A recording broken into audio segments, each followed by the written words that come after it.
Yo, what is going on, you guys? It is your boy Sooplex, and welcome back to the Sooperplex podcast. Yes, I know. At the time you're watching this, it is likely Saturday morning. We are on a bit of a delay. I apologize.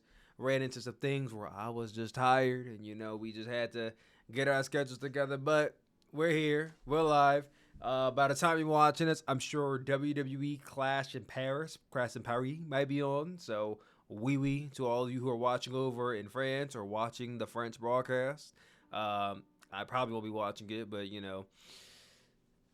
we're rooting for Stephanie Vaquero to win the championship if she's still competing for it. I don't know if Stephanie is still competing for the Viva championship. la Mexico! Hey, they're in Paris, man. Get with the times. It's Alright. hold on. I'm trying to rehash my French Stephanie, here. man. It It's was Stephanie, though. oui la France. Oui la français. There we go. I don't know. I did study French back in high school and college. I could have a baseline conversation, but all the words and all that stuff, I don't know. I know. I only, I Wait. only know omelette du fromage.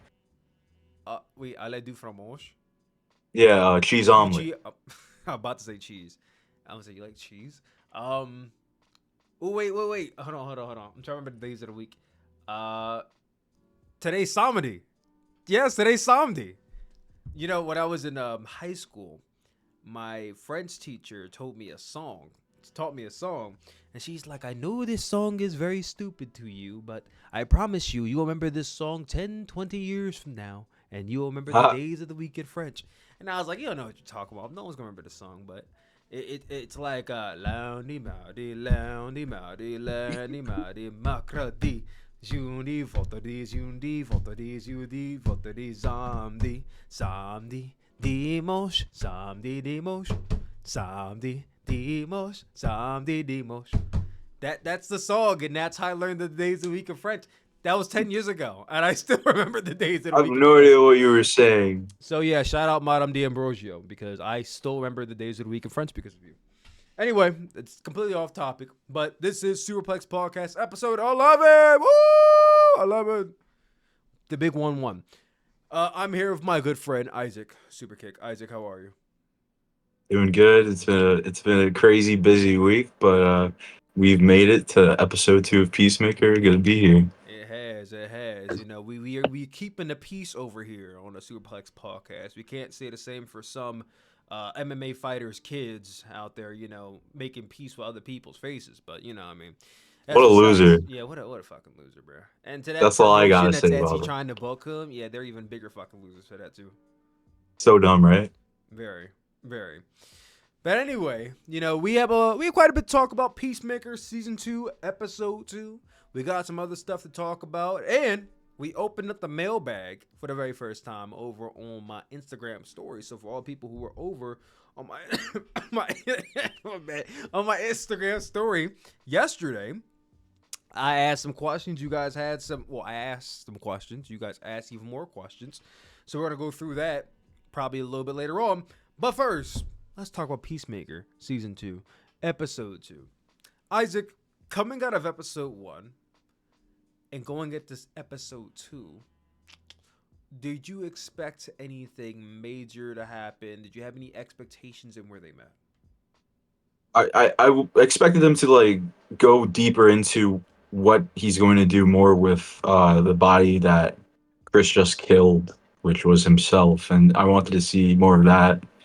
But they didn't disappoint. Rather, there's more questions to be answered in this episode. Yeah, when they were touching upon the body, like John Cena, Chris the Peacemaker, wiping out himself in another universe, they really touched upon it in the beginning and at the end. Like that whole Right. stretch of like that 30 minutes was just focusing on the other characters in the show, which is fine, but I would have rather us go a little bit deeper to the multiverse, which I think from the previews of episode 3 we'll be going a little bit deeper into that in the third episode. But otherwise, coming out of this episode, I I expected it to not be as impactful as the first because you gotta. It's like a roller coaster when you're doing TV. You have to have a come up and then a come down. Don't completely plummet, but you gotta have your filler episodes so that way people aren't getting overwhelmed by all the action going on. So this was kind of the episode where we were building up a lot of characters like Harcourt and I always want to call him Economos. I don't know why. Yes, Economy all the time. Spirit. And even Eagly. We Thank saw you. a lot of Eagly in this episode. And yeah, we're about to get right into it. So Isaac, why don't you lead the way this time? Man, it was a fun old episode. We start off with economy. I would call him economy. I know it's Fuck it, economy. fuck I it, would fuck it. call We're him gonna call him economy. Economy. Listen. Economy's showing Rick Flag the new office.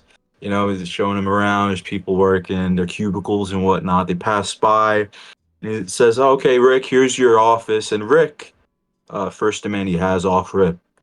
He wants the files of the death of his son. Yes, he wants to know what really went down, who did it. Suicide He Squad knows who did it, but 2021. yep. And Rick, he just crashes out on economy, and he's like, "Why are you stalling? Why are you stalling? I want the files. I demand the files." And economy's like, "You sure, man? I don't know. Maybe not. Here you go." So yeah, that happens, and we just get thrown into the mix with a very angry, pissed off Rick Flag.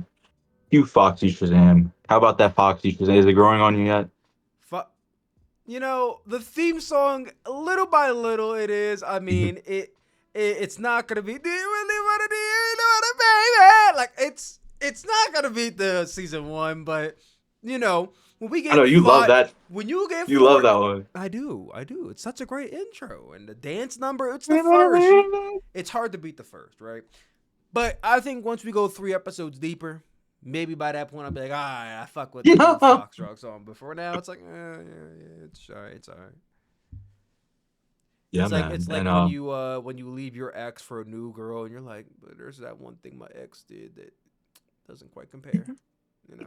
That's kind of how you things know, go. and that's how Cena felt in this episode. I'm sure with all Yeah, the reminiscing, yeah, going Harcourt. back to that, and his fascination with I'm Harcourt. not gonna lie, Harcourt. She's kind of a bitch. So like I don't really see too much of what John Cena sees in her. Now wait a minute, Tyler. How do you call females that word anymore? 2025. I know, we're not. But listen. I don't mean it in the demeaning way, but I mean it in a sense that like she's a hard hear you. No, ass. She's a hard big cunt ass, and energy she coming has from her Harcourt. Yeah. and she has her her guard up all the time, and I'm like, She's mean. Just yeah, like, she's yeah, not yeah, mean, guard but up. like, Yeah, yeah, what yeah. does Chris see in her? Now the other Oh man, universe Harcourt, okay, I see that, she but has like, moxie, Tyler. She has moxie. yeah, true. Other They universe right. Harcourt, yeah, they got something going on, but this universe, I don't see it. Even at the end of the episode, we'll talk about even more later on. I'm just like, serial cock blocker is this woman? Serial cock blocker. Yeah. Right after the intro, they cut to Harcourt getting trauma dumped in a local pharmacy. She's just looking for good old I don't know, icy hot. I don't know. Homegirl was just And looking she has out for her. She's like, sweetie, there's help out there for you if you getting your ass beat because at she has home. stitches above her eyebrow in the pharmacy. Listen. I You would have know, probably thought something similar if I walked in there. A homegirl got her ass beat. She looking in the mirror, trying to rest her wound up. As a man, it's kind of weird to say something like, you good? Da-da-da. But, woman to woman, there's help out there. And then she just blows up on her. And I'm like, this is the shit I be talking about. Like, yeah. I think Harcourt's from New York. I don't know, but she crashes out. She has enough of this what lady. borough of New York would you say the Harcourt's from? They're all the girls in New York. They're not that they're pretty fucking mean. Yeah, but Well, you're from New York. What borough would you say she's from? What borough oh, energy that's a she giving? great question. She is giving my friend. I feel like She is she's giving like off. Upper East New York, Upper East Brooklyn, but I could be wrong about that. Yeah, she's giving Brooklyn Queens energy. She's giving more Queens energy. They just like to they don't talk much. You know what I'm saying? There's very minimal dialogue we get from her, but it's a majority of it is like a imagery of her like just bitchiness. You know, so Yeah. I'm just keeping it a buck. You know, don't be mad at me. I'll make the rules. But yeah, Harcourt was she was in the pharmacy. You know, she's visit. You could see stitches from the bar fight in the last episode from last week, Worked and her ass off that this second shift. random Samaritan, a good old Samaritan, being a good old white Samaritan, walking up next to her saying, "Hey, I've been there." And then she just like starts trauma dumping and saying it's okay, you could talk, blah blah blah. Parker's not having it. She's like, leave me alone. Eventually she crashes out on the lady, gets out of there, you know. I just feel like there's a lot of grief that she's holding in, but also like Exactly. just a lot of emotion. You know, Yeah. she's not as expressive. Aren't we always uh go through those type of days? But Harcourt's really like holding it in, and she just crashes out on this innocent old lady trying to help her. You know, so Yeah, I felt kind of exactly. bad. And I will come to Harcourt's defense a little bit here, because by the third time the lady turned her back, she was laying on a little thick. Like she basically told her to get lost twice, and she circled back. She couldn't take a hint. No, no, she couldn't. So by the third time, it's like, did you blow up a little bit too much? Yes, but I understand the frustration, because I done told you I'm fine twice already. So Right, right. I get it. And she was like insinuating, you know, guys do this a lot. There's a lot of like weird phrasings in this, but you know, she wasn't having it, and they cut to Economos in the van, the good old Scooby Mobile, and he's stalking Cena, Christian. He's stalking I Chris, feel like and with us being wrestling fans, we're just gonna always call him like Cena. Like I know. I feel I have such a bad habit of still calling him Cena. thank God you have like a wrestling based channel, so people at least if there is a movie podcast to make that reference, then at least it's us. You know, so Exactly. Like, but why the fuck are they called him John Cena? Like, that's his actor. They're like, no, that's his listen, name, guys. we watched him wrestle as John Cena for 20 years, He's bro. he's our generation's like David Hasselhoff. Like he is the epitome of a machismo that's just like a figure, just a public figure. You can't really like take that away. He's John Cena, dude. It's like Yep. Undertaker in And my also, you opinion. gotta But take into account like the movie to the actor to wrestler transition. Like when you see Leonardo DiCaprio on screen, right? He's right, never Leonardo DiCaprio on screen. He's always a different character, and you only see Leonardo yeah. DiCaprio in interviews or when he's winning an Oscar or some award. We saw John Cena every single week for decades as just John Cena. So now seeing him acting, it's hard to not call him John Cena, because And his name starts with a C in this. It doesn't help. yeah, yeah, exactly. So we it starts with a C, so we just go straight to C. No, you know what I mean? Like, just, Yeah. yeah, it And happens. as Economos is stalking Cena's every move, trying to infiltrate what's in his house, this portal in his house, what is it? This Monster Inc. dimension, what is that shit? We have a new character being introduced. Knock knock, who's there? It's Flurry? Is that how you pronounce his name? Flurry, yeah, I think so. Flurry, who's also a reputable comedian. He's been in Saturday Night Live. Probably my new favorite character in the whole series because he is so funny, dude. Like he's so sarcastic. Flurry pulls up on Economy, calls him Ginger Cool throughout the whole episode. All right, Ginger Cool, what we doing now? You know, just busting beans. And Economist is like, "Yo, I didn't know you were gonna be here. We had to be red alert and be notified before you showed up. What are you doing, in my van, boy?" And Fleury just has to be higher up than him, so he tags along and actually off of the demand of Rick Flag is having Economos under his own surveillance throughout the process, so he makes sure that Economos doesn't do anything fishy. So that happens, and then you see Cena come out of his house, pick up the paper, passes by. I'll say it, the orgy, The passes orgy, by people the waking up aftermath naked. of the orgy, yeah, The aftermath from last week that made us like, oh wow, they went there. yeah. They went there again. This, but it was very minimal. Thank God. They had Cena walk by to pick up the newspaper in front of the house outside. He walks by the living room. Everyone naked, waking up. Looked like everyone have a hangover. And yeah, Cena sits down and ads pulls up. You know, ads pulls up, says, "Listen, love you, bud. but you're being monitored. Ads busts all the beans to him, all of them. Just lays it out there and says, "Hey, you're being monitored, so be careful," because she knows Economos. So Mm, yeah, she Cena picks it knows. up. What you thought She about? knows. And I know she knows. And I And know I she know knows. she know. Shout out J Cole, man. And Shout I out Forest know. Hills. What did you think First things about? First first, rest off, in peace, Uncle Fat. All right, hell I'm yeah, stopping. I'm hell stopping. yeah. I'm No, keep going. Fuck yeah. stopping. What you first? What do you think about the first introduction in this season with Flurry? I thought the character was very funny, extremely sarcastic, and I personally, I don't quite know if this is gonna be a suitable like Peacemaker sidekick, like the Robin to his Batman, but And he's like opposite side too. Like he's preying on his downfall. He's preying on Cena's he downfall. So is. But part of me feels like they're like towards the end they're gonna have a common ground, and then they're gonna I be see it side by with side. not just who's involved. This guy again, he one of the golden eras with like Farley and Adam Sandler. He was with those guys in SNL. This the I feel so bad. I forget his name, man. But yeah, Flurry, you're awesome, bro. And I always see him in movies. I'm in a complete blank with his name, but he's been a part of that golden era of SNL that featured all those goats, and it was really cool to see him and see him invested into this character, suited up, just throwing one liners, just messing with Economos the whole time. I enjoyed it. He was my personal favorite part of this episode, and also a big part of the episode.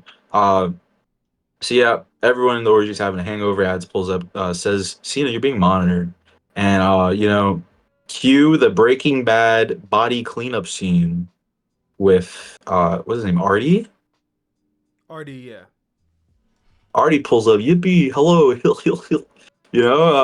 What do you think about Artie? Not the goofy sound. What Yo. do you think about Artie? Um, Would you be friends with him if you went to college with him? I don't think I would be friends with Artie. Okay, not college. Let's look elementary or middle school. Would you be Well, I mean, friends I feel like with Artie? developmental though. Like in middle school, you would probably be like a completely different kid. Moody. He's just with the shits. I'm scared he has a gun. But yeah, he pulls Yeah, up and he does worry he's me. He does worry me. very yeah. He pulls up with like a bunch of like Clorox wipes and Kleenex and all these, cleaning stuff. And they butcher up and clean up all of the mess from Cena's dead body. I felt like in this scene it was a little brushed over. Like they could have done more in terms of planning. They just went straight into a montage of cleaning and having fun. Yippee ki Yeah, they Um, definitely. I feel like rushed that scene a little bit because again, they took a and lot it's of not that time. this was bad. This was a very well shot, put together story. They're still developing, and keep in mind this is episode 2, so we gotta be able to And they're not going in have met. episode 8, right? There's 8 episodes. There's 8 episodes, but we can't really expect much yet. And I feel like we're just wanting more and have seen less than what we should be seeing. I mean, that's just No, no. a I mean, personal like I nitpick. said, I think this was more of a filler episode than anything. Like we gotta have the highs and Yeah, lows I of the see that TV filler episode. There's shows. a lot of comedy in it too. A lot of sadness, but comedy in it. There's a Filler lot of doesn't moments always where mean Cena. bad. I think fillers are necessary. Yeah, absolutely. Not every other episode, but they are necessary. Yeah, this one especially reflecting how like a lot of stuff did happen on episode 1, and now you have Cena answering the doppelganger's phone, trying to stay intact with that world still, even when he's drunk, he goes back. Um, there's a lot to see what's next, and especially like there's moments where you hear his dad yelling and then Keith yelling in the background. We don't see them much in this episode compared to last No, week. they were they even in the episode at all? I don't think so. I don't remember. I don't. It was yesterday, but I don't recall seeing them once. No, Just a flashback of I Keith. mean, for the previews, they're gonna be in the next episode, and Most likely, and it does seem like Cena's gonna go back into that dimension in the future. yeah, he every single time we see him looking at Harcourt's phone. I mean, his phone, other universe, him's phone. he's getting all sentimental of seeing he and Hmm. Harcourt being together. You know, his father's alive, his brother's alive. They have a loving relationship, which was never there. You Right. know, and it makes you wonder, like, would Chris, would Peacemaker end up staying there like forever? Because he's Again, leaving like his that. friends behind, but he really gets everything he wants. He gets the girl, he gets his brother and his father, who isn't racist. Like he kind of gets gets to live the best of both worlds now. But for how long can he keep it up before they catch on to it, right? You know, Right. what's it called? Economos and them, they tracking the house down. He knows about this now. So now the thing is, like, okay, soon they probably gonna try to barge it, and they did go in, and they're gonna try to figure out what the fuck this door leads to, and then at that point, what's gonna happen? You know what's like worse than that? Naming your son Economos. Like, Exactly. why? Imagine like that being the name on the paper that you write down and say that's mine. Also, shout out Agent Flurry. Yeah, I think it's Flurry. I think it's Flurry. Flurry, because It's with it's an E. I wrote it down how it was spelled, but it's just Flury. Like this is where I hate American English because like Flurry. Flurry would be flurry, but FLEU would make a U sound like you You. you soldier boy. I'm trying to think. Okay, so here's the thing. Like BEU makes the O sound, but it's not Right. flowery. It can't be. Flurry. Flurry. Yeah, but do you Nope. really have to enunciate the E? I feel like that's the thing about American English. Like I you think they enunciate the failed E. a subject or two in school Okay, the thing is, writing there's this. only I don't one know. R, right? So it can't be Yeah. so it says flurry. Flurry. Flurry. Well, It's you like put too it's much like emphasis on Doctor R. It's only Evil. one R. It's flurry. Like Doctor Evil wrote the script or something. Like pass the flurry gun. I don't know. Like, oh man. But yeah. So Flurry. ads Yeah, I lads. don't know. We were just anyway. He in this episode, I enjoyed his character a lot, especially when he's calling out the other agents, and he's like, "All right, Mexilang or Mexa, whatever we called him. All right, Titties," and the other guy was just like, "Yo, he can't just straight up call the girl Titties. That's hilarious." Oh yeah, you gave them all nicknames. Tiddlywink. Uh, titties. Titties. Yeah. That part had me geeking for like 2 minutes. That was funny, especially when she got shot. He's like, titties, no. And the look she just gave, like, what the fuck? Okay, I Yeah, guess I'm titties now. that was crazy. Like they found Cena getting ready to have this get together with Economos, Artie, and Hardcore at what Hardcore's rooftop or something like that. Yeah, And them so three kids doing a link up. he leaves the scene, and then in comes SWAT SEAL Team 6 with Flurry and his new gang that he has. Is a bunch of military ops going on. They go and they break into the building, into his what is his pop's crib? Yeah, they break into the pop script. Break into his pop's crib, and then they find a door in the little thermometer they have. They scanned the magical dimensional door, and they said, "My God!" And then Eagly pulls up and just causes a whole ruckus. Yo, Eagly kind of just went in and just like murked everybody in one shot. It was awesome. I'm not gonna lie, I was worried that Agent Flurry was gonna shoot him down at one point, but and then at the end when he actually swooped down, I'm like, did he kill Agent Flurry already? I'm like, It god damn, sounds like it. we just got introduced to him. Like, god damn, you can't kill him already. Yo, and like they had a dedicated dude. This was like for fucking a 60-second scene of just him, the eagle walking in slow motion. Killed me, That bro. was hilarious. Killed me, bro. Like the eagle walked away like, yeah, I just did that after he like fought everyone by himself. And he just walks in slow motion, dedicated slow mo scene with music in the background. It was really funny, and I love the sense of humor that James Gunn has. I do too. Now I gotta ask you this because I kind of been pondering on this idea. Do you think that we're seeing Eagly from the other universe right now?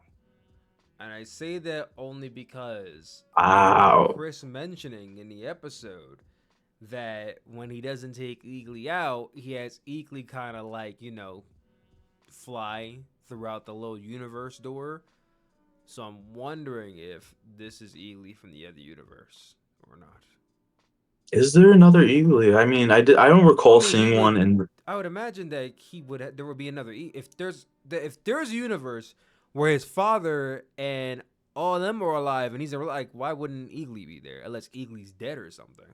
But Eagly wasn't in the first episode in the other universe, was he? I don't think he was. I feel like it would have been an easier like Easter egg to catch on if it was Eagly from a different dimension. I didn't catch it, but you could have a point.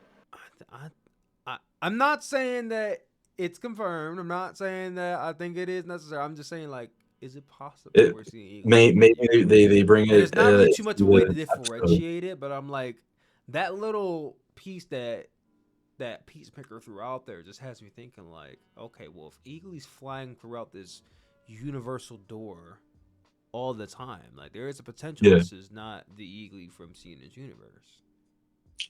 I don't remember seeing Eagly fly like out of the door. Hmm. Maybe we got to circle back Bum, bum, into this recap bum. if anything Maybe happens. episode 3 they'll allude to some other stuff because I only got it off of Cena saying that, and I'm like, oh, He left okay, the door open when he went into the other dimensional door at the end of this episode. He left the door open. So, exactly. I'm gonna leave yeah. the door open. Then Q. Oh, I love that song. What was that? Bruno Mars? Yeah, peak Bruno Yo, what a Mars when he reference! was putting out a great song every single year. I will catch a grenade for you. Put your What a pinky rings up to reference! the moon. Oh man, how to do? Yeah, he's good. Um, they have a party Talking scene with. to the moon. Woo. This whole podcast is gonna be us just singing Bruno Mars songs now. Dude, hit after hit, bro. Hit after hit. They have Economos partying with Artie in his underwear, drinking a ton of Bud Light. Bud Light, listen, calm down, bud. It's just Bud Light. Cena has a one-on-one with Harcourt. Says, "Yo, what's going on? What's really good?" Harcourt, of course, being very unoptimistic, being very like hard-headed. Doesn't want any of it. What you thought about this party scene with everyone on the rooftop? I thought the ads was kind of macking with Economos. I mean, I thought it was a nice together scene that they had, even though again, Harcourt walls go up as soon as my man starts like sliding in, and it seems like they're recouping. She wants it, man. She does. Like, stop being Angelica and Tommy Pickles, girl. Like, what the fuck? Every single episode, I feel like it's Angelica and Tommy Pickles. Every single time. Yeah, What's the other Nickelodeon show? Hey Arnold, Helga, yeah. Helga and Arnold. Like, you Hey, just bully him because you really like him, and it's like, girl, you too old to be. Angelica? No, Helga from Hey Arnold. It's Helga. Oh my God, Helga! Angelica is Rugrats. Helga is Hey Arnold. Oh my God, Stoop Kid afraid to leave the stoop. Listen, I just see Harcourt. She's blonde. They all blonde. I'm like, every single time, I'm like, girl. Oh, wait, hold on. Another one. Cindy and Jimmy Neutron. Like, girl, you were too old to Oh be wow, bullying good this man reference. because you like him. What about Timmy Turner and was it Pixie or something like that? Trixie didn't Trixie, bully him though. Trixie, No, Ned no, no. See, Bigby. okay, but the thing, okay, no, I wouldn't go Ned Bigby in Rose. I wouldn't go them. See, now what you're thinking about is like the romantic interest that just is Ooh. interested in him. That's not the same as being bullied by the romantic interest. No, I think Ned Bigby was so bullied. Ned Bigby was not bullied by Rose. He was not bullied by Rose. Dun, dun. Hanging out, wait, hold on. Looking out, ask about. Da, da, da, da, da, da. Never be Oh man, bringing on. yo, so Think good. I what's in my way. And then it became really annoying on Twitter with their podcast and shit. Yeah, Hate to see it. man. Hate to see it. Fuck you, Cookie. Hey, he So was cool. It was the other two that became annoying as fuck on Twitter. hey Fucking Ned guys. and what's the girl's name? Not Rose. Oh man, yeah, the main one, Nah, the yeah, one in the podcast. big forehead. She's crazy, dog. Yo, I saw a picture of her on Twitter the other day. I'm like, yo, were you taking a shit out the window? You fucking dirty. She was a pain in the ass. Yo, dude, crazy stories. I know we're going to random tangent, Oh but crazy yeah, story. oh no, not to mention she was talking about getting ran on by the cast. Yeah, that's crazy. Like again, They be gloating, bro. They be gloating. I'm like watching like it's like, oh yeah, the whole Hollywood. cast and at these classrooms are having orgies behind the scene. Why the fuck did I need to know this? I was just That coming shit to should have talk about. stayed classified. I'll I tell you wanted that. you to come on this show and talk about the glory days and all the. I did not Give me need to some know coconut that head 14. conversation at least, you know. Oh, they were getting coconut head apparently behind the scenes. That wasn't the kind of coconut I was thinking about, but like, god damn, bro, this is not. I did not want to.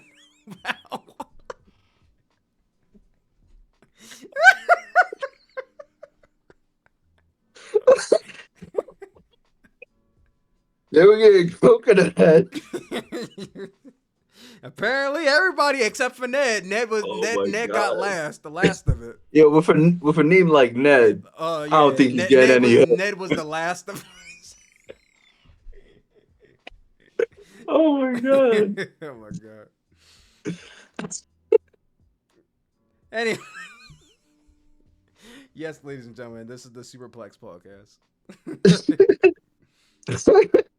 How do you remember the theme song after all these years? I don't know, man. I still remember the theme song to like my classics: Zoe 101, iCarly. I know Zoe was the you best, say man. somehow the world will change to me and Oh be yeah. so wonderful. Spaghetti tacos all day, dude. Oh yeah, Zoe 101. If you wanna play, come and play today. Let's just get away. Did Zoe Yeah, bully I Chase? will. No, no. Chase was No, just right? no, no. The whole point of Zoe and Chase is chasing Zoe. That was the episode, chasing Zoe. No, Chase was a hopeless romantic simp, unfortunately, for Zoe. Did Zoe ruin it all when she got knocked up? Zoe ruined it all when she decided to lay down with Austin Butler. I will never listen. Austin Butler, I Segway. liked you in Elvis. I liked you in Caught Stealing, which I saw, a really good movie. We got I to talk even about that liked you later. in Bike Riders, but fuck you in Zoe 101. I never. What was his bum ass name in Zoe He was just 101? there. He was No, he was a he was, I ain't he was trying the to hear that handsome shit. old one. I ain't trying to hear that. I don't know. I don't to this day. I don't know why they took Chase out of the show in Zoe 101. But let's talk about it real quick because that's actually pissed me off when I was younger. So I'm heated. you had 3 whole seasons building up to Chase going after Zoe again. Chase was a simp, mind you, but Chase chasing Zoe for 3 whole seasons. Then out of nowhere, he just disappears and goes back to his home or some shit. He gets off at PCA, and they had this poor explanation for it when I was a kid that I didn't like. And then here comes this blonde looking motherfucker named, what was it? James. Yes, it was James was his name. Fucking James. And then Zoe just fucking falls in love with him almost right away. I'm like, so you mean to tell me this motherfucker who's been showing you attention and love, admiration, and respect, you don't give this man a time of day, but you want to just drop everything for this motherfucker you just met? This told me at a young age, it's a fucking cold world out there, man. Told me at a young Been age, there, man. Listen, nice been guys there, finish man. last, bro. That's the lesson I learned from Zoe 101. Nice guys finish last. It took Chase 4.5 fucking seasons to kiss Zoe. Meanwhile, homeboy in the back with that's why she was You gone for a remember? little bit. That's why she was gone for a little bit. You remember Matthew Underwood who played Logan? Yeah. Remember that big fiasco on TMZ that one year where he got a DUI and everyone's like Yeah. like he's not a real person, like he's like this kid actor, and this was like probably like right after the show finished 2 3 years out. Well, you gotta remember um at that time, kid actors weren't wilding out the way Miley Cyrus would start. Like Miley Cyrus really set the standard for like how much these kid stars are allowed to get away with after they're done their shows. Cause like before Miley, like you were ostracized and completely ousted if you did anything ungodly, like after your show was done. But then It's very Buries like said, I'm a nostalgic. twerk my no ass and drop one of the biggest hot songs of the summer of 2012. To work We my can't no. stop. Yeah, we can't stop, man. That went crazy in 2012, man. It did go crazy in Yeah, 2012. man. Yeah, I went to a listen, man. I went to a pretty dominantly Wrecking white Ball, school in high school, and all the kids just love playing that song. And also Wrecking singing Ball, they Party in the names. USA. Hmm. Well, Party in the USA was 2010, but you on there, you on there. So I forgot what happens Oh after the yeah, party. we I we guess completely just pivoted from Peacemaker, but welcome to the Sooperplex podcast again.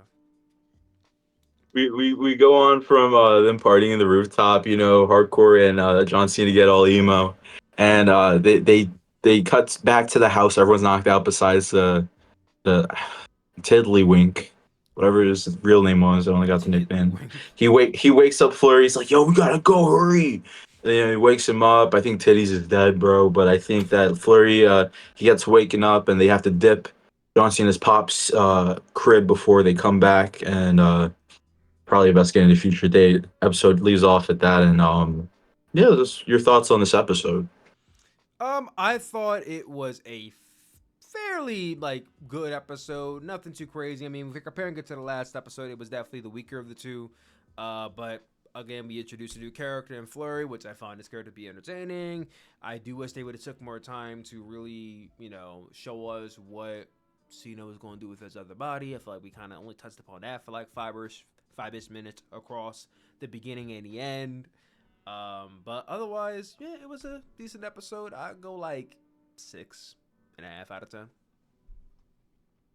Mm, I don't know about a full mm. 7, but 6.5. What a callback! We're doing out of 10. I usually do out of 5, but for a TV show, I'll do out of 10. Yeah, that's fair. I'll do this. Out of 10, I give it a good like 4, just because the 4, god this damn. was a filler episode. Looking back at it, this was a filler I episode. mean, I What agree, but happened? 4 seems kind of low, don't you think? I say yeah, but it's like right there in the middle though. It's like there's so many questions in this. I'd give it a 5 because of Flurry's comedy. You know, like what happened to seeing his pops? Why did we get a random text from Hardcore at the end? Uh, why are we prolonging Cena trying to chase Hardcore? Um, yeah, this was very much filler, but it's in the middle for me for sure. Okay. All right. I can get with that. So first Good, yeah. episode, good. This one, good. Just the straight to the point. Good. Good. Okay, Okay. all So, right. Isaac, I got to ask you something that I don't think we've asked you yet. The audience here, are you on Letterboxd, Isaac?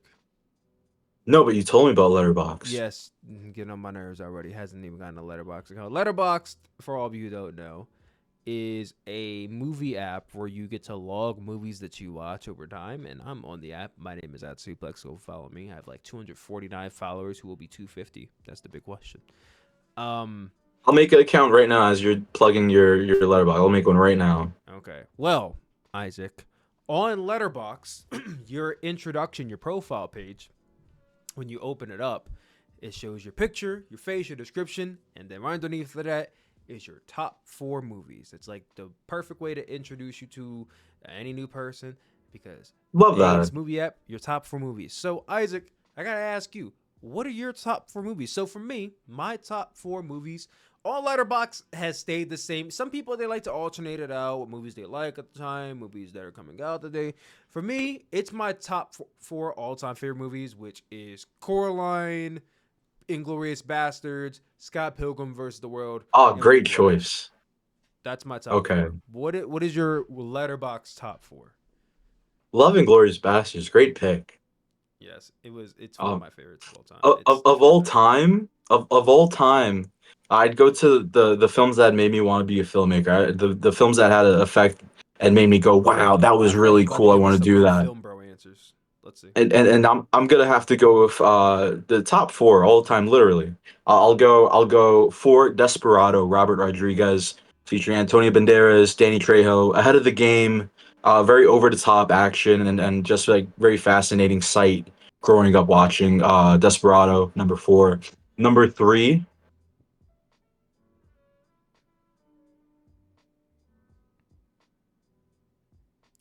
I'm finding it. I'm finding it. man, Goodfellas. Scorsese, yeah. Goodfellas, it had influential reaction as far as filmmaking in general of mafia and being in New York, that culture growing up, it resonates home. So Goodfellas, number 3. Number 2, Three Ninjas. Mm. What you What? know about Three Ninjas? I can't say Rocky I'm Loves too familiar Emily. with it. Oh my God, so good. Very very kid-esque Disney movie. Three Ninjas. Just literally what it is. Three kids. 90s movies about three kids becoming ninjas. Three Ninjas. Very dope series. They had like 3 movies, so it's like a trilogy. And then all time number 1. Man, Romeo and Juliet featuring Leonardo DiCaprio. Really? I Uh, remember seeing that for the first time in like I think my high school, and I was like, oh, just the coloring, the way it was shot, the Elizabethan dialogue, uh, John Leguizamo playing this fake Italian guy. uh, I loved it. I just loved it. Genuinely, soft spot in my heart. One of all time favorites. So yeah, that's my list. are I'm gonna you make one excited right for now. Hamnet? With Flutter. Absolutely, absolutely. Yeah, I'm excited for Hamnet too. I ooh in high school, what role did I lead? Did I read? Because in class we all had to read Hamlet. I think I was Tybalt. I think his name was right. I had Tybalt. Oh Let no, me look up and we make didn't sure have I Hamlet, remember this character right. Tybalt, I think. and they're making a new Hamlet, right? They're filming a No, Hamlet. okay, I'm thinking of Romeo and Juliet. I read the role was Tybalt in Romeo and Juliet. Theater for me, everything was like Sinatra. They had a lot of Sinatra shit. They had a lot of Guys and Dolls, a lot of stuff like that. Wait, hold on. Tybalt's character nickname was the Prince of Cats. Hey, I have cats. This actually works out best for me. I like that. I like that. Tilt's the man. Yeah, you got 2 Glocks. I got a Glock in my Rory. uh, What? we're just gonna be goofy 15 in these shots, moments. no 38. Yeah, exactly.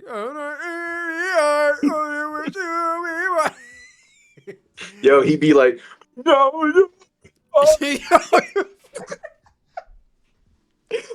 Oh man. Oh, I can do you that fucked up because for he's that. from.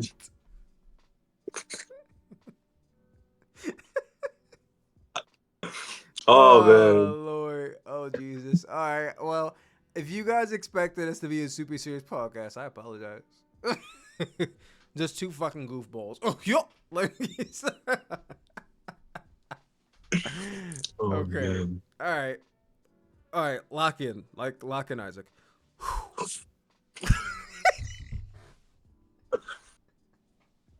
Okay. All right. Lock in. Lock in. Okay. So one more thing I want to talk about. This came out literally today, and that is the very upsetting. Well, that's if you are a Mortal Kombat fan, it's upsetting. If you're a Street Fighter fan, maybe not. But the upsetting news that Mortal Kombat 2 has been delayed to May 15th, 2026. No, Lord, why? Okay, now that that's over, it is time to recast Johnny Cage. Carl Urban, have all the respect in the world for my guy, but he don't fit the role. He don't look it. I don't from the trailer I saw. I don't really think he suits it. I think in the meantime, between time, while we're trying to figure out what's going, because we don't know why it got delayed, but I think while it has been delayed for a whole year, maybe it's time we green screen a new actor in by the name of Mike Buchanan. Green screen a new actor in general is crazy. The green screen the Miz in all of his scenes. We're gonna like chroma key and frame it, Yes. following the other characters. We He's have how not long? there, but it'll make sense. We have 9 months. They can make it happen. We'll do it in post. Yeah, we'll do it in post. I'm sad Like, about that. I was looking forward to October. I was really looking forward to that. it is very disappointing that they delayed it like 2 months, like a month and a half out too. Like, that's what I really want to know. Why a month and a half out specifically? Like, it's very close to the date. Mhm. And this has been the year of delays. GTA 6 delay, Shrek 5 delay, the Avengers Yeah. delay, both Avengers delayed, Mortal Kombat delayed. Get ready for Brand New Day to be delayed. I'm calling it now. I don't do that. Don't do that. I'm calling it now. Why would you put that out there? That's the one movie that needs to come out on time. You know, You can't you I just can't you literally can't delay it. And if it's delayed, it ain't gonna be a heavy delay because they're banking on that movie to be the lead into Doomsday. yeah, So very it can't be strict delay delayed. on It that. can't be delayed. It can't afford to be delayed. Very strict delay on that. If it's As getting if we don't delayed, it's gonna see be it. delayed by maybe 1 month, maybe We two. s- But with these leaks, we saw the movie already, dude. yeah, exactly. I We already know saw how the it movie ends. I already. know the plot. I have some news about Brand New Day. Jackie Chan's action team will be helping the stunt coordination for Spider-Man Brand New Day. The first time Jackie Chan's action team doing stunts for Marvel. What do you think about Jackie Chan's action team? I'm expecting some dragons, some flying lotus kicks. You know what I'm saying? Walking up the walls and whatnot. Brand New Day, brand new Fist of Fury. I would have expected. You know what? No, let me not say that. Let me not say that. I would. I was gonna No, say. dude, say it. Hold the mic. I shouldn't have started that. See, I was gonna expect Jackie Chan to come on set and be like, "Okay, no one on the set is gay, right?" Because we don't got any on the set, do we? But I think hopefully Jackie Chan has educated himself within the last few years. So, Oh my god. who knows? But anyway, Jackie Chan and his team working on set for this street level movie. I'm excited to see what they do. I'm sure. I mean, it's not like Tom Holland hasn't been doing his stunts before in previous Spider-Man movies and they were good, but I think it might even be better, especially because again, street level movie. I think they're gonna focus more on the street level fighting and not worrying too much about the web shooting and all that shit. So that's where we're at with it. I'm satisfied. I like it. I like it. Cody Rhodes posted a teaser of his Street Fighter character Guile, showcasing a shadow of him on set and a shadow with the resemblance of Guile's flat top iconic haircut in the live action Street Fighter movie. What do you think about Cody Rhodes in Street Fighter? Dude, this is actually kind of like funny because they didn't. He only shows the shadow, and like you could kind of see like the hair like forming up. And I'm thinking about Darren Young from season 1 of NXT when he had his hair kind of like combed Oh back my and forth like god, that. what a Yeah, reference! thinking about Darren Young. Ah! It looks like the Hey Arnold character. They just got the big high top. Yeah, exactly. And I, I'm very curious to see how Cody Rhodes does in his role as Guile because I never imagined Guile having a lisp, but we're going to And I've see. never seen Cody Rhodes act, so this is going to be very interesting seeing a role Well, in wrestling kind of predominant help, film. kind of like build you up for that because wrestling in itself is acting.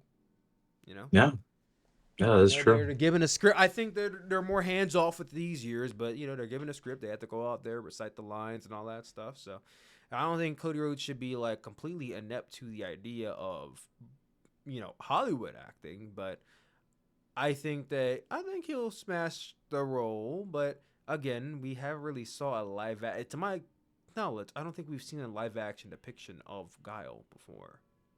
I No, and listen, I'll be honest. I played Tekken growing up. I was not a Street Fighter baby. I played Street me Fighter too. 1 and 2 on the arcade, but like I owned Street Fighter 4 on the Xbox 360, but my dad brought it. I didn't really care for it. But my depictions of Guile is like this very big, very brute, hard ass, America, fuck yeah. And Yeah. I know Cody Rhodes is the American Nightmare, but he never screamed Guile to me at all. When I think about like, these American heroes, like they might be in the same vein, but they feel very far apart on the spectrum for each other.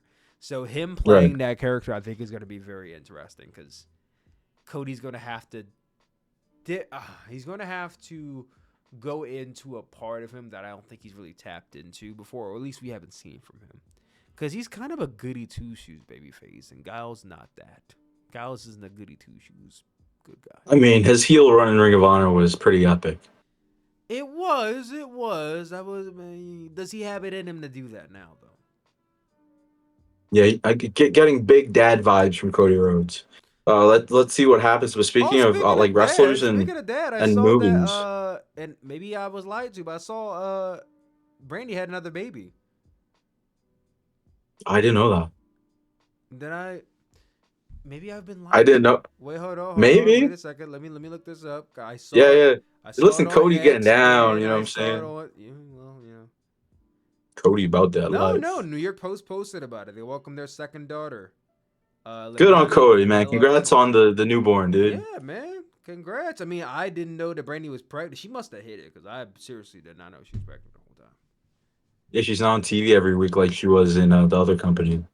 What do you think about not news, but what do you think about Dwayne Johnson and this film Smashing Machine? He just doesn't look like himself, but looks very dedicated to the set. I wanted to gather your thoughts on since we're on the topic of wrestlers acting. Yeah, he's playing the character or the real life guy Mark Kerr, and I think this is the funniest name ever. Mark Kerr is his name. Yeah, Mark. He's playing a guy named Mark. Mark, no, but his last name is Kerr, so it's Marker. Oh, Mark Kerr. He's a marker. You can't say Marker. It's Mark Kerr, but he's playing Mark Kerr. And there is a movie that was made in 2003 called The Smashing Machine, which I did not know about. So I feel like I gotta go watch the original Smashing Machine, which Mark Kerr actually plays himself in the documentary. But you know, I think The Rock, Dwayne Johnson, is doing this movie because he is tired of everyone saying that he is the least of the big three WWE wrestlers turned actors. They're tired I of him mean, we're saying talking he's about the the mummy least right best now. I don't. actor, and he's probably tired of saying he can never win an Oscar. So I think this is huge Oscar bait from The Rock. I think we'll Oscar get bait. into yes, Oscar bait for sure. I think A24 and listen, A24, right? They used to be considered a big indie. Do you still consider A24 a big indie? I mean, they're Hell not. no. No, they're not. You think they're like Hell a full no. on Hollywood corporation though? Absolutely. When you word it like that, it makes it seem like it's in a different faith, but Is it up there with the Warner it, Brothers and the Universals and the it Sonys, the it's a different genre, Lionsgates? man. It's not family friendly. It's definitely like a Lionsgate caliber at this point. But you think it's up there with the big dogs now? It's no longer big Yeah, indie. it's up there with the big dogs. I was dude, so many films, especially with the horror genre. They've been kicking ass with that. Well, if you They're didn't definitely believe they there. were the big indie now, I think The Rock signing on for A24 film solidified them being a big indie because The Rock never known to do independent films. So, yeah, he's doing this. I think they're going to campaign super heavy for him Yeah, come Oscar season because they have a name like The Rock on the books now. Because the little poster I have in the background, Iron Claw, that movie they should have campaigned heavy for back in 2023, and they didn't because they're too busy trying to campaign for Minari. I think no, I lied, not Minari. Past Lives, which Past Lives didn't win anything, but no, Past Lives did win Best Screenplay, but it didn't win anything else. So they did that instead of the Iron Claw maybe this year because I can't think of any like A24 films that released that are going to be like huge Oscar contenders. And now not counting the Cannes Film Festival released like Sentimental Value and I think the one that's coming up, Die My Love, I think are both distributed by A24. Those would be Oscar contenders no matter what because yeah, they're shown at Cannes. The French ate it up, so now Americans are going to eat it up too. But I just see us being at the Oscars, and The Rock has been nominated for Best Actor. They're getting nominated for Best Screenplay. Who's directing this yeah, film? Do you know? yeah. I see that happening Yeah, I think they're probably not Best Picture. I don't know it's going that far, but I think we're gonna see a lot of heavy campaigns for this movie come Oscar season. for sure. Uh, will it win a bunch of awards? I think if there's the biggest shot, it's best actor is its biggest shot. But Again, you about to be going up against the big B, Michael B. Jordan. So I don't know. I don't think Dwayne. The big V. The big B, Michael B. Jordan. So I don't think he's gonna hold up that well. It's crazy. I wasn't a big Creed guy. Really?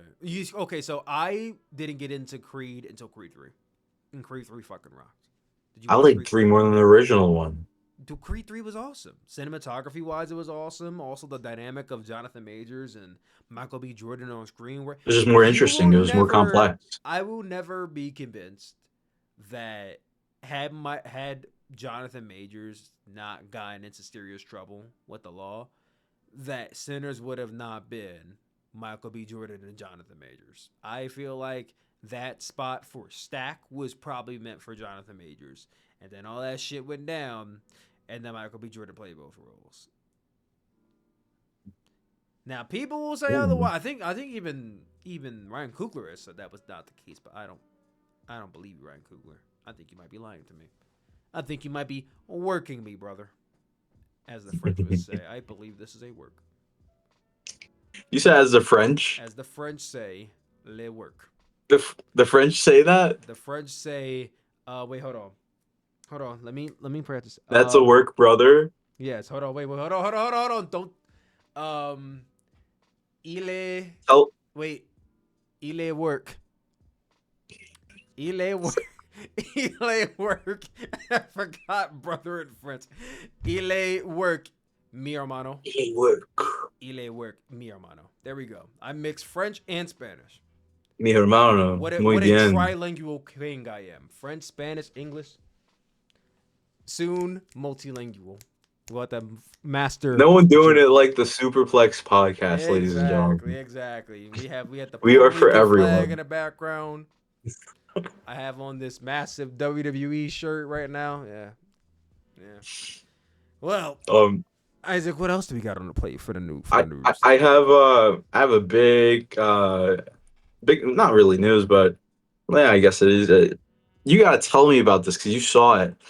K-pop Demon Hunter hit #1 in the box office this week. Dude. The first Netflix movie to have a theatrical release, the first one, and a home run at that.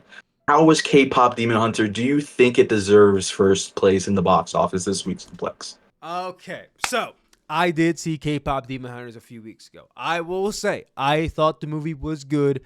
I enjoyed it. The song Takedown, not gonna lie, I bopped to it at the gym a few times. It's a pretty dope song.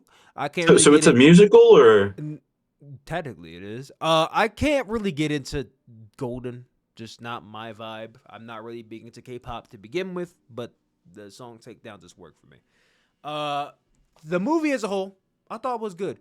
Great movie. The animation was great. I'll give it that.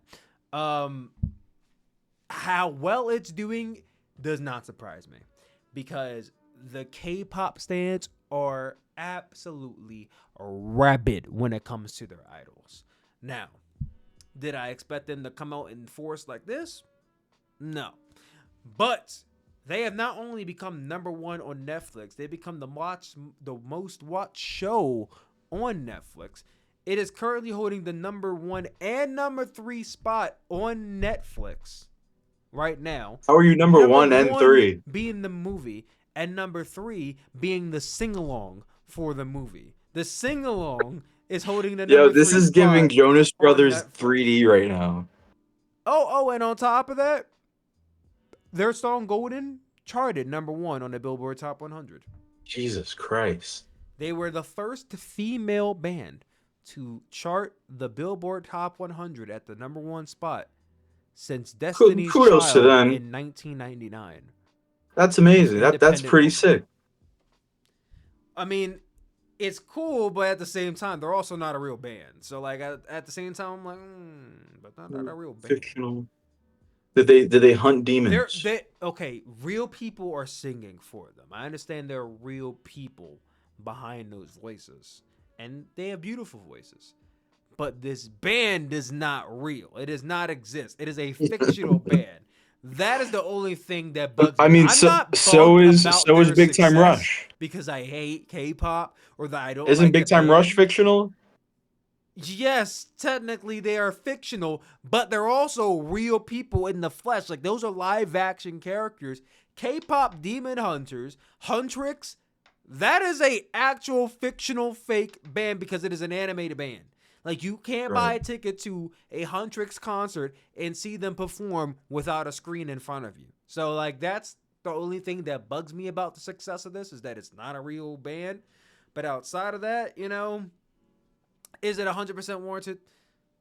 Who am I to say? I mean, obviously, you have the Netflix machine behind you, and I do believe that some of this is probably orchestrated by Netflix, and a lot of this probably does not happen without Netflix being behind them and being the marketing machine that it is. It's not an attest to Huntrix being this underground artist that came on the up and up and, was putting out music and hits for years, but not quite making it. And now finally they got approached by Netflix and signed a record label. Like that's not the story. That's not the story of Huntrix.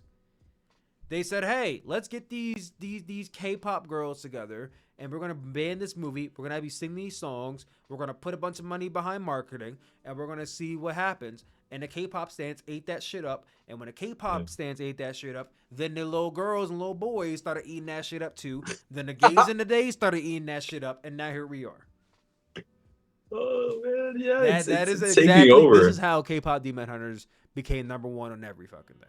It's taking over all demographics, and it's a smart move. I'm very happy for Netflix, and it's pretty cool to see, and especially at that.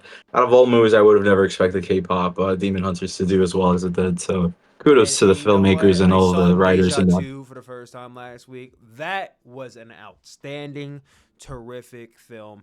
Beautifully executed in its graphics. And I will say, I think on these, not cinematography, on the animation side, I did slightly prefer K-pop Demon Hunters because it had that Spider-Man across the Spider-Verse type of energy and vibe to it stylistically.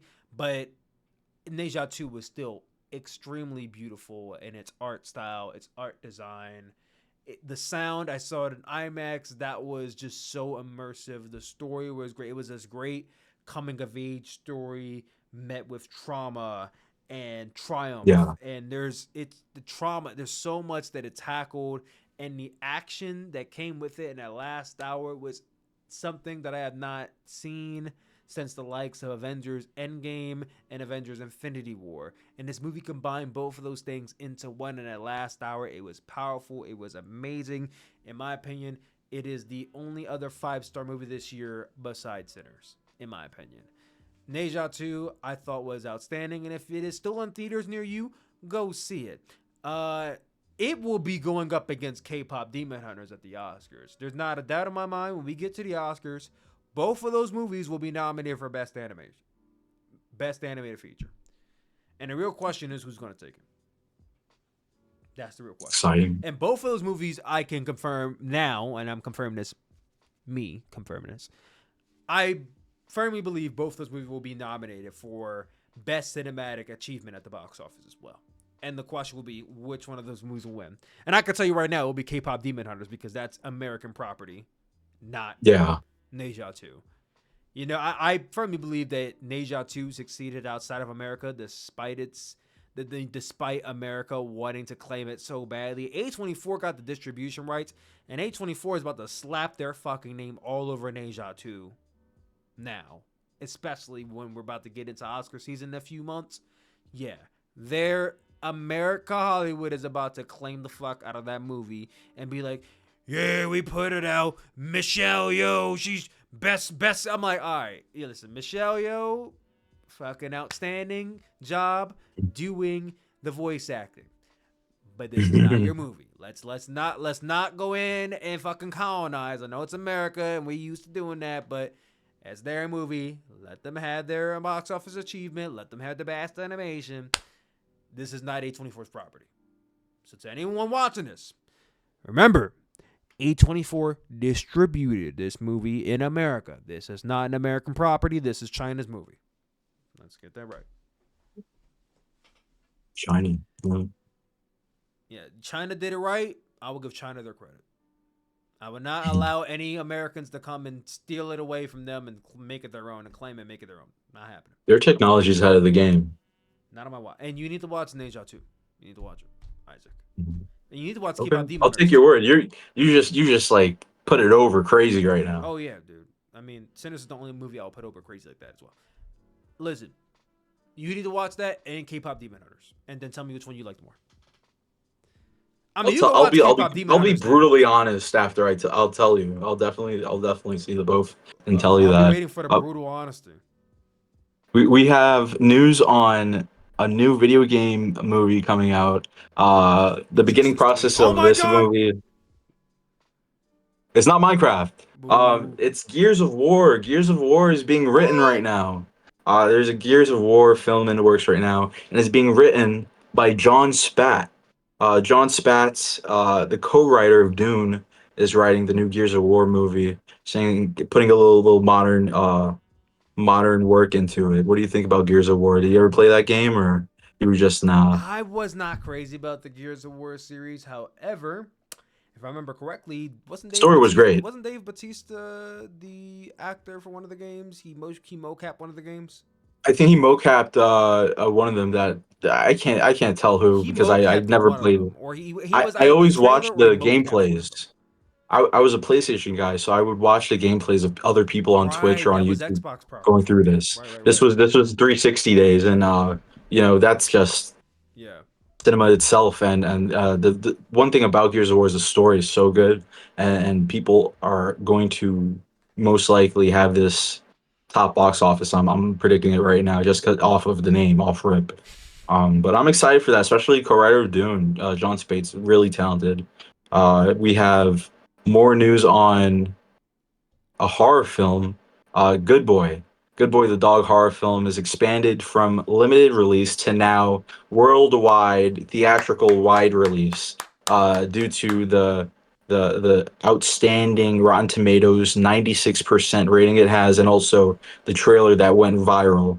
For those listening right now, Good Boy, about the dog, a movie about a perspective from a dog as its owners are being haunted. What do you think about Good Boy? You giving it a thumbs up or thumbs down before it comes out? What do you think Thumbs about it? up immediately. First of all, the concept of a haunted house story being told through the perspective of the dog is unique and not something that I heard of. So immediately I'm like, I'm fucking here for it.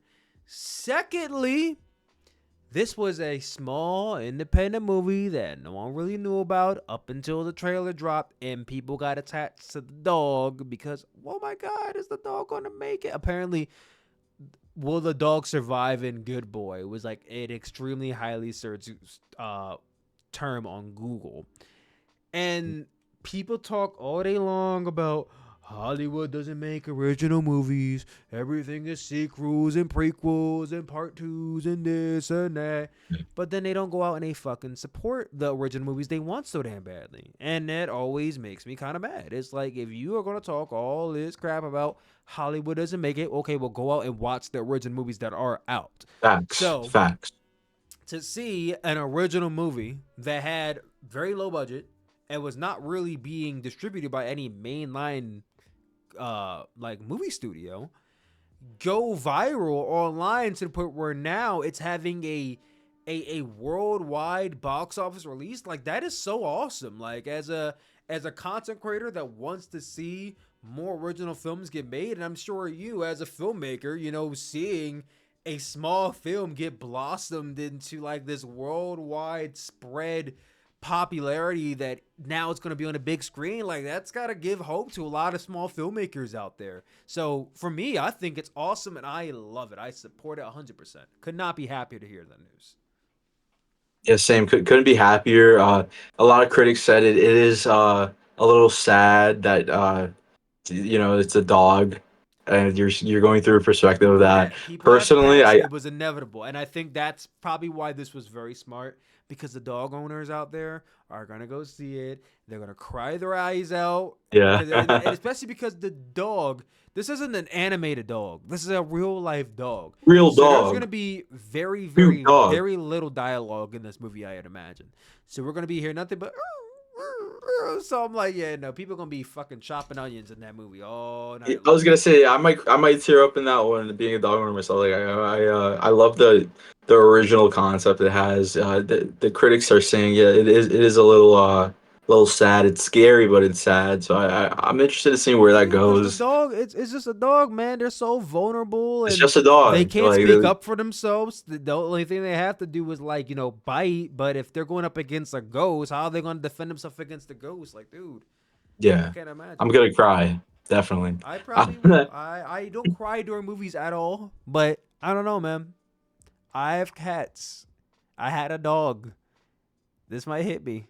I don't know. We'll see. Pet owners, please support this film. Very Yes. happy for the Everyone wide release support it's this getting. film. We need this to succeed because when this succeeds, that means other small filmmakers out there will get opportunities like this when they have interesting enough concepts that people will access them. So that goes to show that if there is an original concept that people can relate to and people can identify with and people can look at themselves and say, wow, this is something that I have not seen before.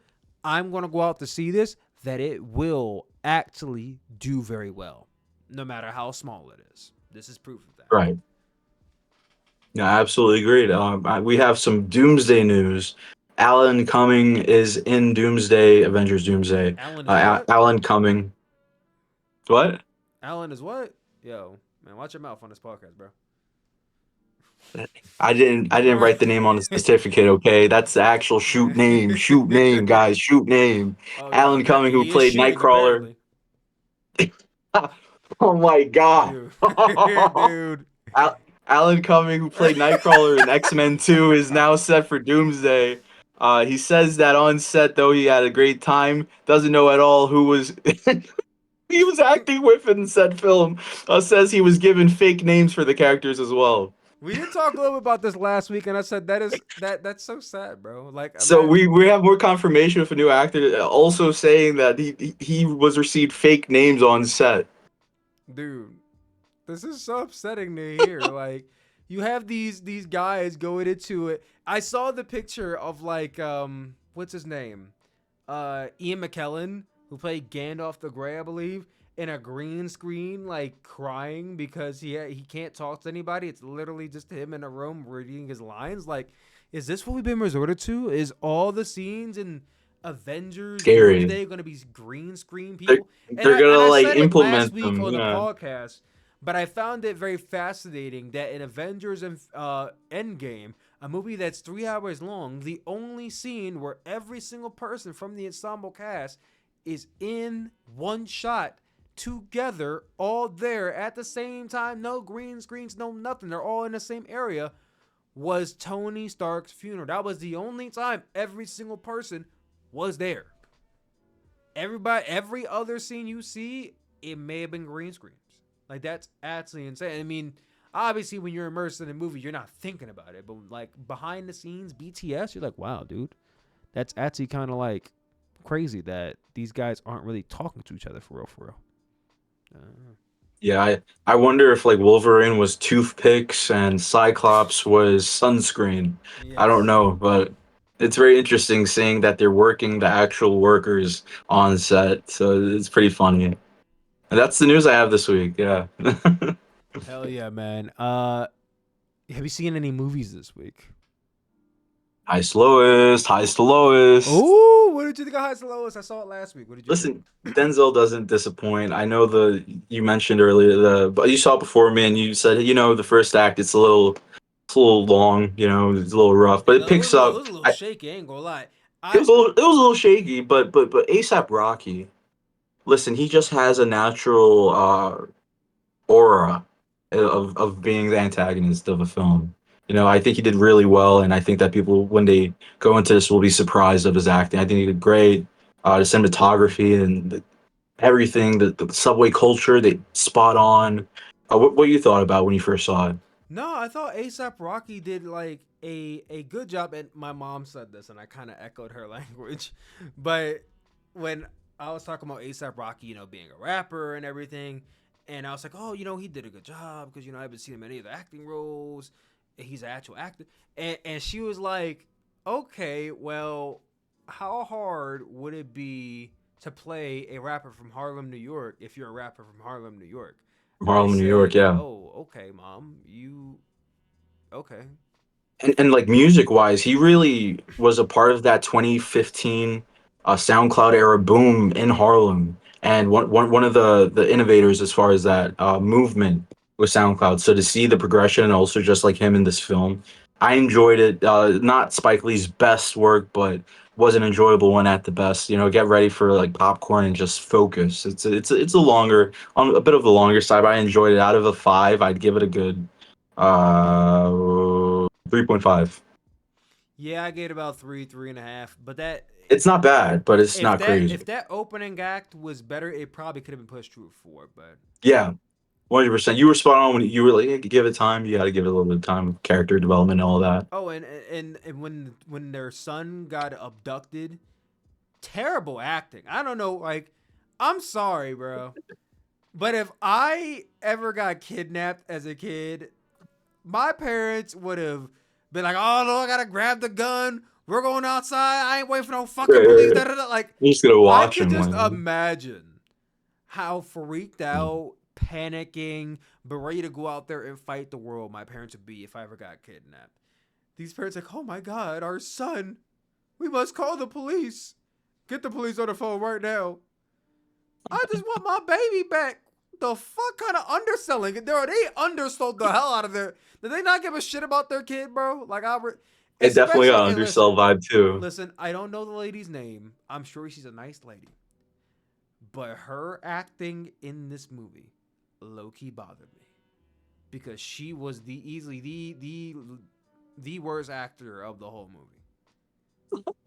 Yes. It I was don't care gnarly. what y'all need to do. I just want to get my baby back.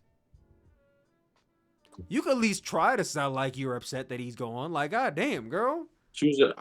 It's like she lost her wallet.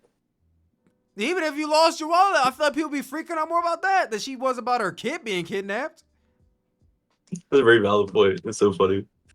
And then even I think there's after just that, better options now, and now I have to see this K-pop Demon Hunter movie, and it just feel like this is wrong timing for the film. But it could be worse. That's exactly, how I but feel we're about it talking about overall. like rappers or artists or actors. I need to talk about Bad Bunny and Caught Stealing. Because Bad Bunny is someone who has been making the rounds over the past 2 years, getting these small little cameo roles, these MCU cameo roles in movies. Benito is on a roll. Yes, but in Caught Stealing, he had an antagonist role. Like, he was not the main Oh, antagonist per okay. se, but he was one of the main antagonists. And I was pleasantly surprised by how much screen time and how much dialogue he got. Because I think this is the most I've ever seen him speak English. And what do you And think about Bad Bunny's acting? no, I think he has improved immensely. In this film, in this movie, he actually did a good job. Like, I genuinely sat there for one scene and I'm like, this is seriously Bad Bunny? Like, wow. Like, I I I'm starting to wonder now, like, is he ready to do a lead role? Maybe I'm jumping the gun a little bit, but you know, the first time seeing him talk for about 5-10 minutes, and I'm like, okay, I'm curious how you would do talking for 30 minutes, talking for an hour. You know what I mean? So People are calling this Austin Butler's one of his best films. I Is that definitely think true? it was one of his better performances. Um, if you ask a bunch of my mutuals, they definitely don't think it's Darren Aronofsky's best film. They think it's actually far back on the list, which I don't know if I go that far. I think it might slide somewhere in the middle. It's not touching The Wrestler or Black Swan. And I don't even know if it's touching Requiem for a Dream. So yeah, it lies somewhere in the middle. But Austin Okay. Butler in the movies I've seen him in, I think this is definitely one of his better performances. Regina King, she stole the show. I did not expect her to have as much screen time. I honestly forgot she was even in the movie up until she came on screen, and I'm like, oh my god, it's Huey Riley Freeman. Let's go. But Regina King, it was great seeing her because I don't see her enough in movies nowadays. I didn't even know she was an Oscar winner. She won an Oscar in like 2018 Best Supporting Actress. Did not know that up until earlier today. But yeah, it was great seeing her. Zoe Kravitz did good in the movie. Would have liked to see more of her, but she was there for a time. And Matt Smith, a bunch of other characters. They were good. They were good. But overall, Caught Stealing was a very good time. That I would give 3.5, 4 stars on a good day. That's good. That's good. It sounds like a very interesting high hope film. So Exactly. Bad Bunny's a heel. Wow.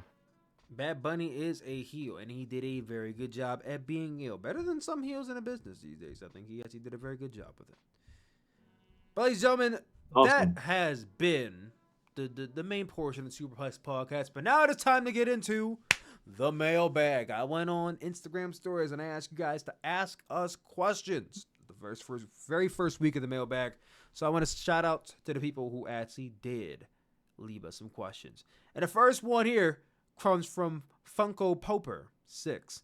And he says, yes, I think it means to say popper, but it's only one P, so it's Poper. It's not, if it was Funko Pooper, he missed 2 O's. So 2 O's, 2 P's, both missing. It's Funko Poper 6. His Unique name. question What a is, name. if you could delete one sequel ever, what would it be? Delete a sequel? Ooh. Well, Whoa. now you gotta think about bad movie sequels.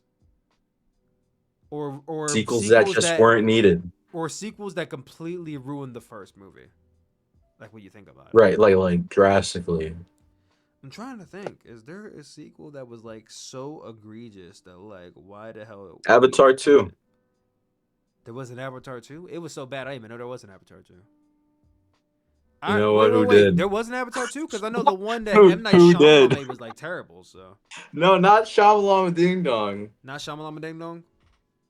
Avatar 2. No, I don't know, man. James Cameron Avatar. James Cameron, Did you yeah. not like Avatar 2?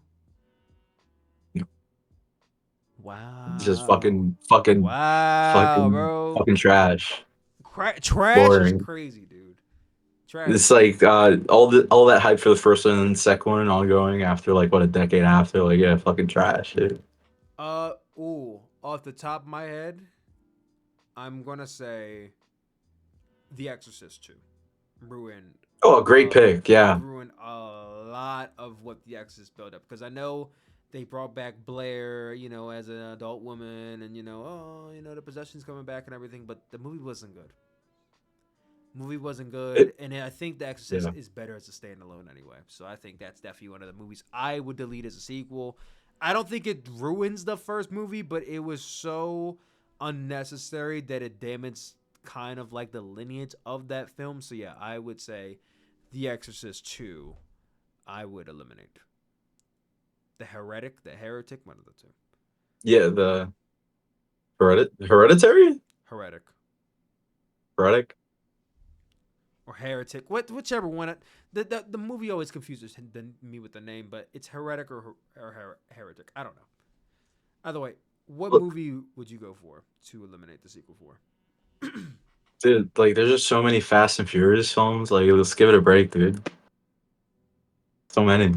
The second But they're one talking wasn't about needed. sequels, Yeah, which means you would have to go with Fast and like Furious 2. Isn't that one of the best definitely ones? Fast and they're like Furious. corny ones. Like I off don't like Zoolander 2 wasn't needed. That kind of like broke the comedy from the first Zoolander.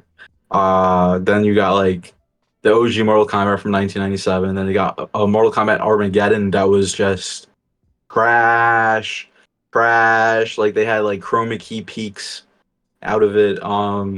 That's off dome though. Yeah, just corny and bad sequels we never asked for, never needed, and ruined the entire the first uh the fascination of the first one. Fair. Okay, so then we get into our next question, which comes from the Omaradami. The Omaradani? These names are great. Yes, they are. They are great names. He asked, other than Peacemaker, what is John Cena's best role? Oh, great question, Ricky Stenicki. I have not seen Ricky Stenicki. And Just one my answer. funniest film. So my answer, and this is gonna be a whole ass throwback to those who know. Is it? Yeah, what is it? but I'm gonna I think I say know what you're gonna say. the Marine.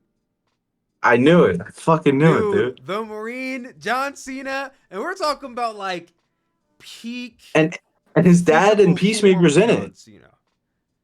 His dad's in it. John Cena actually was like he wasn't a good actor. He was decent at acting, but the Decent. action was fun. I think Kid Me just fucking loved John Cena at the time, so I was gonna watch it no matter what. But I fucked with the Marine heavy. And listen, I know I haven't seen the Marine in like 20 years, but when I think of all There's the like other there's been John like Cena four projects, Marines. John Cena has been in a lot, and I mean a lot of comedies. And Yeah. most of the comedies he were in, I feel like John Cena might be a bit of a spicy take here, but John Cena kind of plays similar characters in these comedies. It sounds like another actor from Hollywood that people don't like bringing up.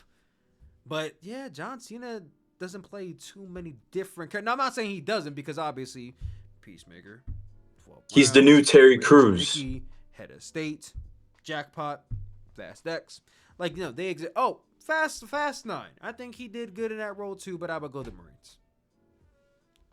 I would Yeah, say he went John out with Cena a is the boom, Marine. all right. Okay, so we get into our next question, which kind of is movie, kind of not, but I think it's a really compelling question. It comes from Sahad's 1287. What do you think is the hardest to make a 10 out of 10 of? Albums, TV shows, or movies? Which is harder to Artists, make a 10 out of 10 out of? TVs Makes because sense. it's there's so many movie pieces. Probably yeah. I mean I feel yeah, like probably probably a 10 TV. out of 10 album. Because, you know, with a movie, that's like one straight, like, shot with a movie. Like, yeah, Right, right. there's the first, second, and third act, but it's all one big picture, right? That's how I feel about TV shows. There's a lot of moving pieces with that. It's pretty difficult to make a notable 10 out of 10 award worthy TV series nowadays. Um, That is true, but I would argue with TVs versus an album. With a TV show, you're primarily sticking to one, like, you start one way and you have to end one way. You know, there's a specific theme you're following. There's a congruent story you are following with the TV show that you must follow. And if you right. pivot from it, then it's no longer a 10 out of 10. With an album, you can pivot during the album, and as long as all your songs are fire, you can pivot from the story and still have a 10 out of 10 album. And I feel like you can't really do that with a movie or TV show, because once there's a dialogue being had and you start talking about some far other shit, people are just confused, like, what the hell is going on here? And I feel like with a song, and, you know, for instance, this is going to be a very odd example, but it just came straight to my head. Honestly, never mind, Drake's album. That whole album, people say was Wow. trash. It sucked. You know, it didn't stand the test of time. Da, da, da. And then you got to the last song on the album, Jimmy Cooks, and then people are like, oh wait, this is actually a good song. So like, yeah, Jimmy Cook. and this is the reverse. You know, Jimmy Cooks would have been a straight 0 out of 10 album, but then you had one actually good song, and wow, this goes from 0 out of 10 to 1 out of 10. But you see how it's no longer 0 out of 10? So the same thing Yeah. applies to albums in reverse. You can have a great album, but if there's only one good song or one okay song that pivots, well, now it's no longer a 10 out of 10. And I feel like, you know, it applies to movies, it applies to TV shows too. But I feel like with albums, as long as you stay on course with all the songs being good, no matter how far you go from genre to genre to genre to genre to genre, because Beyonce, Cowboy Carter, that wasn't an entirely country album. She had rap in there, she had a little bit of this, a little bit of that, and people will still say it's a 10 out of 10 album. So yeah, I'm going to say 10 out of 10. It's harder to make a 10 out of 10 album. What was the last 10 out of 10 album you heard? Okay, so I didn't really start listening to albums until like the last few years, I'll be honest. So I'm probably not the most equipped to talk about what's the last 10 out of 10 album, because I would give a complete biased answer. What about you? I like I'll say 10 out of 10. Oh, that is rough. Yeah, no, the thought of it alone is just crazy. Um Personally, Action Bronson, his Rex album, Action Bronson, unique flow, not a skippable song. Um, the lyrics were fucking creative as fuck. His flow, the lyrics are just oddballs. It's kind of like West Side Gun, but very very punchy and sometimes doesn't make sense. That's probably why I like it so much. But nasty flow, big Action Bronson guy, him, and I'd say like his, yeah. Listen to the album Only for Dolphins. Only for Only for Dolphins.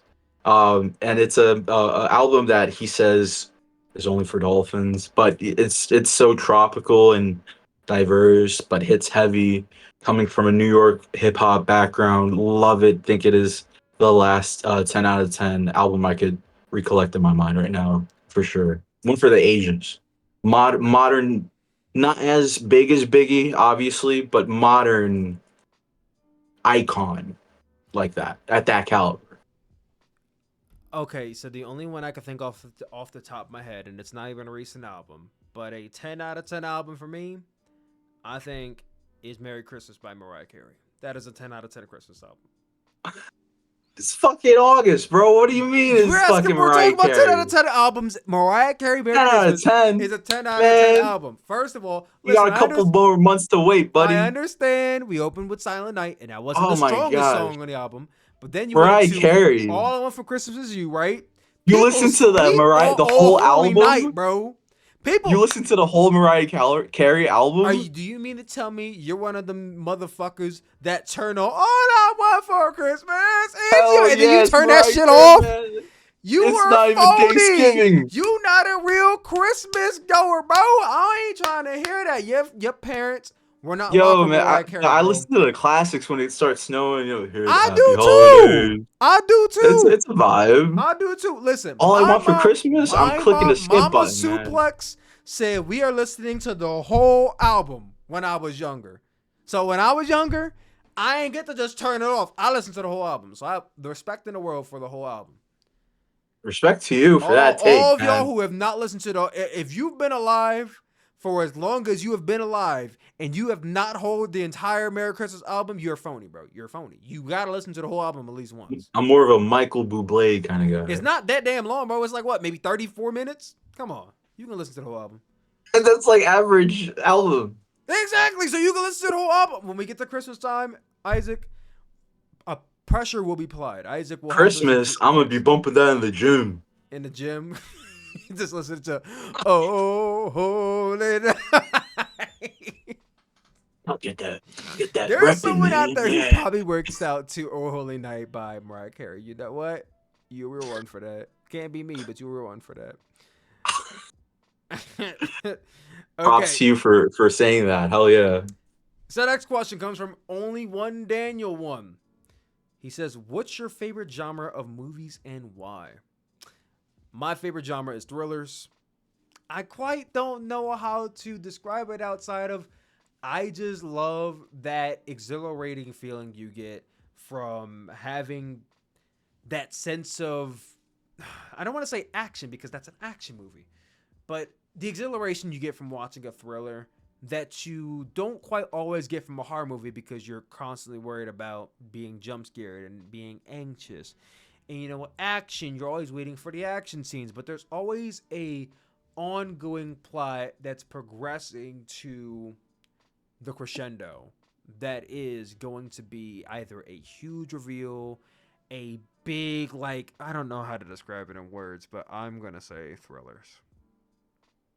I'm going to say thrillers. Yeah, I'd say thrillers for me too. Yeah, absolutely. The storytelling, the investment, the way that it could be filmed either way. It's very versatile when it comes to that. So many ways to film thrillers, bro. Some of my favorite movies, dude. Yeah, I'd say thriller. Yeah. Yeah, Michael Jackson. I mean, come on, Thriller rocks. Thriller rocks. All right. Ethan Buries. Ever watch The Severance? To answer that question, I have not seen The Severance. I need to Heard of it, never watched It's it. a great watch. My favorite TV show ever. Would recommend. That wasn't a question. Actually, no. If ever watched Severance was the question. Thanks for telling us. I thought he was about to ask what was our favorite TV show, but I didn't actually read the whole question and realized that the first question was the actual question. National Geographic Channel, Life Well, of let me the ask you Baboons. now, since we're on the topic, what is your favorite TV show, Isaac? Uh, Shark Week. Oh, you're a National Geographic guy? No, Shark I'd Week is your week, say apparently. TV show, man. Probably Sopranos. Sopranos. Cinematic, ahead of the game, and influential as hell. Sopranos for sure, yeah. Bates Motel for me. Every episode Oh, great, dude, love impactful. it. Yeah, Every good pick. episode impactful. Very little filler. Very little filler. Um, Vera Farmiga, that was my introduction to her. She was outstanding as Nora Bates. I thought that what's his name? Freddie Highmore, Norman Bates, rocked. Olivia Cook, she went on to be, a big star in the Game of Thrones series, but before that, she was in the show Bates Motel. And I love Bates Motel. That is one of my favorite, like, 10 out of 10 television shows. Can do no wrong. The Walking Dead, at one point in time, was my all time favorite TV show. And then it fell off major after Rick was, kind of, sort of. So I can't even say The Walking Dead anymore because it fell off. Bates Motel never fell off. Easy answers. Bates Motel knew when to end the show. It ended at the right time. Easy answers were Walking Dead or Breaking Bad for me. Yeah, well, not Walking Dead. It was a great show, and then it fell off the deep end, and it's still going with all these other like I was gonna say, spin-offs, yeah, it's still going.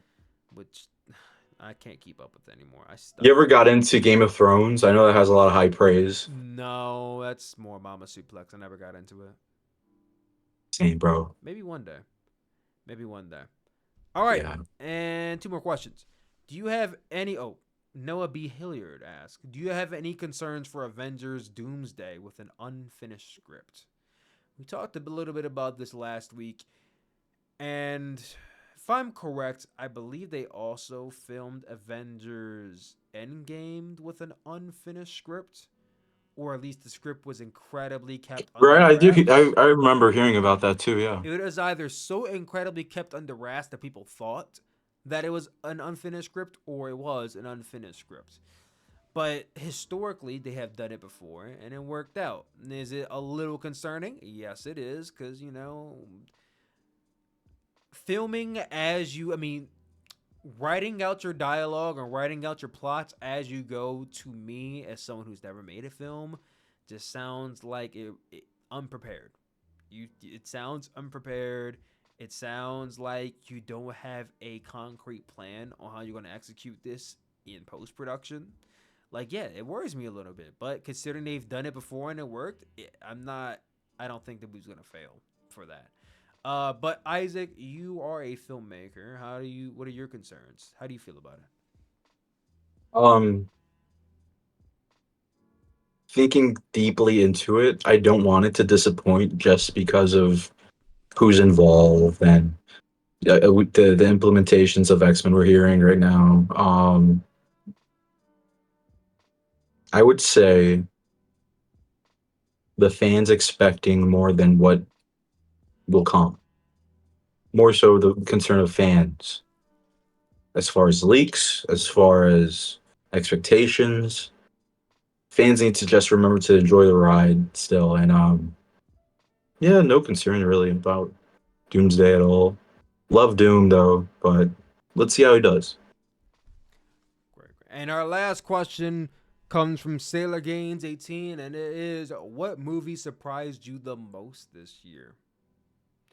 Neja 2 surprised me the most this year. Oh man, you've seen a lot of movies.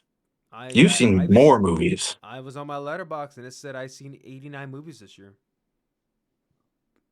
So, we're on our way to 100. Going to see if I can crack 150 by the end of the year. I don't want to say weapons, but weapons. I Weapons. wasn't expecting any of that. Now, It was Weapons would have been so my odd. pick before I saw Neja 2. Such an odd but satisfyingly Fulfilling? gruesome Yeah. yet just thriller. Like just so good. So good. Like my favorite thing about it was probably how it was filmed, just because I'm a nerd. But I wasn't expecting half of the fucking second act going into this film. Um, yeah, probably weapons, I love how everything is tied into each other. So, yeah, right? Weapons is my second pick, but my first pick will be Deja 2, which everyone should go and see while it's still in theaters. But guys, this has been Sooperplex Podcast episode 11. Thank you all for coming through. Thank you all for watching. I have been Sooperkick. That has been I've been Sooplex. Oh my god, I can't talk ever. I have been Sooplex. That has been Sooperkick. This has been the Sooperplex Podcast. Thank you all for coming through. We will be back next Friday. All right. See you back. Love you. Bye.